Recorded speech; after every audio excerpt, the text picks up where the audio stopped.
प्यारे दोस्तों, कहते हैं कि जब भी बादल फटता है तो पानी बरसता है। जब भी भूमि यानी जमीन फटती है तो खेत बन जाता है, वो उपजाऊ जमीन बन जाती है।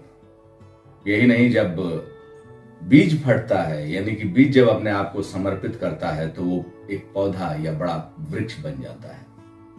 और यही नहीं, जब एक माँ अपने आप को समर्पित करती है तो वो 9 महीने तक बड़ी मेहनत और मशक्कत के साथ अपने बच्चे को अपनी गोद में रखती है, यानी कि अपने गर्भ में, और तब एक अच्छा सा बच्चा पैदा होता है। समर्पण की आवश्यकता हर जगह होती है। एक वृक्ष जब कुछ फल लगाता है और जब वो टूट के गिर जाते हैं तो उनकी चिंता छोड़ वो नए फलों के लगने की यानी कि नई सृजना की चिंता करता है।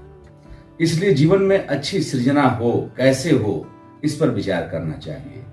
एक मूर्तिकार जब एक मूर्ति बनाता है तो वो पत्थर को, आप देखा होगा आपने, तोड़ते हुए उसकी छिलाई करते हुए, लेकिन जब वो मूर्ति बनाता है तो कोई ना कोई देवी देवता, कोई महान पुरुष या कोई महान संत ऋषि मुनि, कोई ऐसी मूर्ति कला वो बनाता है उस पत्थर को तोड़ करके, और उसमें अपनी चित्रकारिता दिखा करके कि मन गदगद हो जाता है।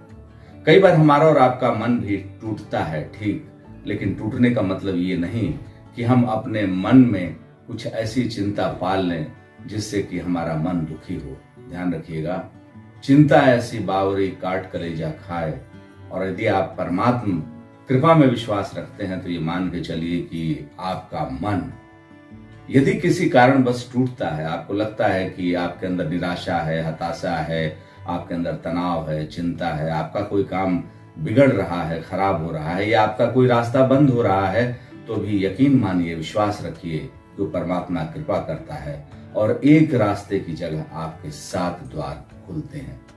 जीवन जीना इसी का नाम है। और यदि आप जीवन को बहुत ही हर्ष और उल्लास के साथ जीते हैं और ये मान के चलते हैं कि यदि कुछ खराब भी होता है तो उसमें भी परमात्मा कृपा होगी, इससे और ज्यादा बेहतर होगा, तो आपका जीवन सफलीभूत होता है।